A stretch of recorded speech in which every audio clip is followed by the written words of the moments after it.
अस्सलाम वालेकुम, मैं हूं गुलाम रसूल भट्टी और आप देख रहे हैं मेरा डिजिटल चैनल। नाज़िर खलीलुर रहमान कमर का मामला आपको पता चल रहा है और उनके हवाले से मैंने ख़बर ब्रेक की थी और मेरा ख्याल है सबसे पहले मैंने ही ख़बर ब्रेक की थी खलीलुर रहमान कमर का जो एक्चुअल वाक़या था। आपको पता है बाकी सब लोगों ने वही सोशल मीडिया हो, मेन स्ट्रीम मीडिया हो, उन्होंने वही चीज़ें आपके सामने रखी जो उनको फीड की गई, लेकिन मैंने आपके सामने वो चीज़ रखी जो एक्चुअल में जो रियलिटी थी, जो हकीकत थी। और आज बिलाखिर मेरी उस खबर की तस्दीक होगी। बहुत ज़्यादा उसके ऊपर तनकीद की गई, लेकिन अभी मैं आपके सामने रखने जा रहा हूँ कि किस तरह जो मैंने ख़बर दी थी, ख़बर क्या मैंने दी थी वो भी आपके सामने रखते हैं। और इसके थोड़े से मैं मज़ीद इसके ऊपर बात नहीं करना चाहता था अभी, आपको पता है, क्योंकि इसके ऊपर कानूनी मामला चल रहे हैं, वो ज़ेरे हरासत हैं, पुलिस के ज़ेरे हरासत हैं।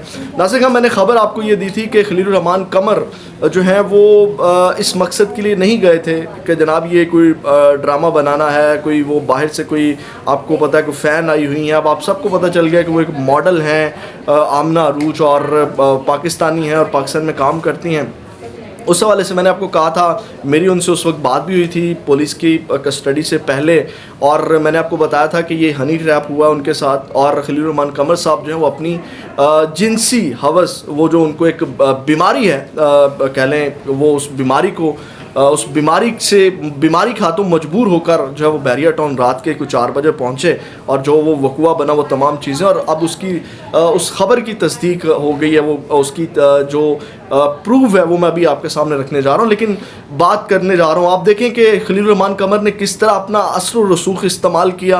आप देखें, मैं हैरान था कि मेरे जैसे किसी आम बंदे, मेरे जैसे किसी माड़े बंदे के साथ कोई ज़्यादती हो जाए तो कभी देखा आपने किसी पुलिस ऑफिसर को प्रेस कॉन्फ्रेंस करते हुए, सफाइयाँ देते हुए कि नहीं जी खलीलुर रहमान कमर साहब के साथ ये हुआ है, बला बला हुआ है और मेरे साथ ये हुआ है। आप देखें किस तरह वो किश्वर साहब जो हैं वो प्रेस कॉन्फ्रेंस कर रहे हैं और खलीलुर रहमान कमर की जो है वो सफाइयाँ दे रहे हैं और जनाब कह रहे हैं कि जनाब ये गिल्टी नहीं है, वो एक गैंग है, वो तमाम चीज़ें। आपने एक चीज़ नोट की है, मैं फिर आपके सामने एक बात रखता हूँ, आप ये सवाल रेज़ करना बनता है। आपने ये चीज़ नोट की है कि सिर्फ वही चीज़ें आपके सामने रिपोर्ट की जा रही हैं जो मीडिया, सोशल मीडिया या मेन स्ट्रीम मीडिया को सिर्फ फीड की जा रही हैं, या जो FIR बनाएगी या जो एक वकुआ घड़ा गया सिर्फ वही आपके सामने रखा जा रहा है।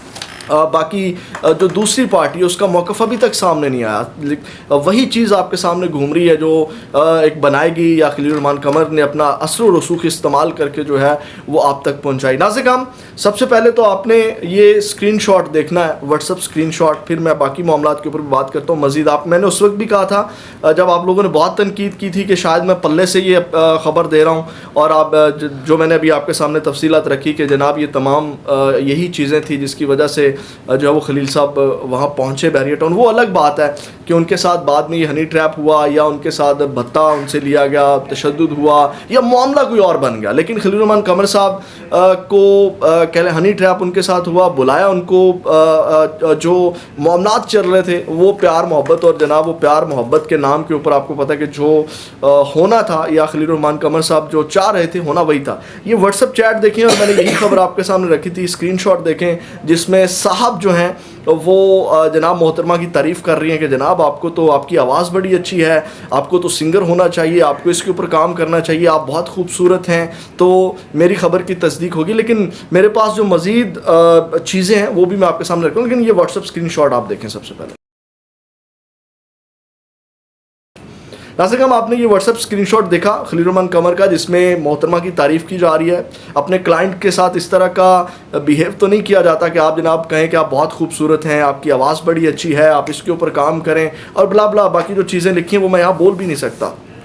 अब आते हैं बाकी चीज़ों की तरफ जो मज़ीद चीज़ें हैं। नाज़िर अब मैं ख़बर आपके सामने रखने जा रहा हूँ। आपको मैंने बताया था और मेरे जो सोर्सेज़ हैं अब उन्होंने जो ख़बर दी है, खलील साहब की कुछ वीडियोस भी मार्केट में आ चुकी हैं और कुछ वीडियोस अभी ये जो इतना बड़ा वकुआ बनाया गया है, ये तमाम मैं आपको ये भी बता दूं, चलें ये भी खबर मैं आपके सामने रख देता हूँ। ये जो इतना बड़ा वकुआ बनाया गया है और बड़ी सतह के ऊपर वकुआ बनाया गया, और आपको पता है कि ये चीज़ें नहीं होनी थी। 15 तारीख को एक वकुआ होता है, 21 को जाकर के उसकी FIR कटती। इसके पीछे वजह क्या है? क्योंकि खलील साहब ने इतना जो गैप डाला और इतना जो सोच बचार वो करते रहे, इसके तमाम जो पस मंज़र में चीज़ें हैं वो मैं आपके सामने रख देता हूँ। वजह ये थी क्योंकि खलील साहब के साथ जो हुआ है उसकी वीडियोज़ बनी है। अब ये जो एक गैंग बनाया गया है, वो गैंग के साथ जो कुछ किया जा रहा है ये इसी बुनियाद के ऊपर किया जा रहा है कि जनाब वो जो वीडियोज़ हैं वो रिकवर की जाएँ, वो तमाम चीज़ें रिकवर की जाएँ। तो खलील साहब की जनाब कुछ वीडियोज़ मार्केट में हैं और कुछ वीडियोस जो हैं वो उनके पास थी जो कि फैल चुकी हैं, और आने वाले दिनों में सोर्सिक जो मेरे सोर्सेज हैं उनका ये क्लेम है कि आने वाले दिनों में जनाब खलील साहब की कुछ ना कुछ वीडियोस भी आपको देखने को मिलेंगी। और अब मैं उनके बकौल आपको बता रहा हूँ कि उन वो वीडियोस भी काफ़ी एंटरटेनिंग हैं, आपको काफ़ी एंटरटेन करेंगी, काफ़ी जो है वो उससे भी एक माहौल बनेगा। उसके ऊपर भी फिर प्रेस कॉन्फ्रेंसेस आएंगी कि जनाब नहीं ये तो आर्टिफिशियल एआई का यूज़ किया गया है, ब्ला ब्ला ब्ला। तो इस तरह की कुछ चीज़ें भी की जाएंगी। तो कुछ चीज़ें अभी हैं, मैंने आपको कहा था कि मेरे पास अंदर की तमाम चीज़ें हैं, वो चीज़ें अभी मैं आपके सामने रखूँगा। लेकिन अभी जो फ़िलहाल मामलात चल रहे हैं, आपको पता है कि कानूनी मामलात हैं, तमाम चीज़ें हैं जिसकी बुनियाद के ऊपर मैं अभी मज़ीद इसके ऊपर बात नहीं कर सकता। लेकिन ये चंद चीज़ें जो हैं जो मैंने आपके सामने रखी, प्रूफ भी मैंने आपको दे दिया। जो मुझे कहते थे कि जनाब नहीं आप तो पता नहीं किधर से आप आ गए हैं और किधर से बात कर रहे हैं, और सबसे पहले मैंने वो ख़बर प्ले की थी। अब उसका सबूत भी आपने देख लिया, व्हाट्सएप चैट भी आपने देख ली कि जनाब असल मामला ड्रामा बनाना नहीं था, असल मामला कुछ और था। लेकिन अब ये जो वीडियोज़ वाले मामले हैं या मज़ीद मामलात हैं, जब इसके ऊपर मुझे परमिशन मिलेगी तो वो तमाम चीज़ें भी आपके सामने तहलका खेज़, दिल दहला देने वाली, और ये जो बड़े कद के अंदर एक छोटा सा शख्स छुपा हुआ है, इस हकीकत के ऊपर बात करेंगे। अपना बहुत ज़्यादा ख्याल रखिएगा। पाकिस्तान जिंदाबाद।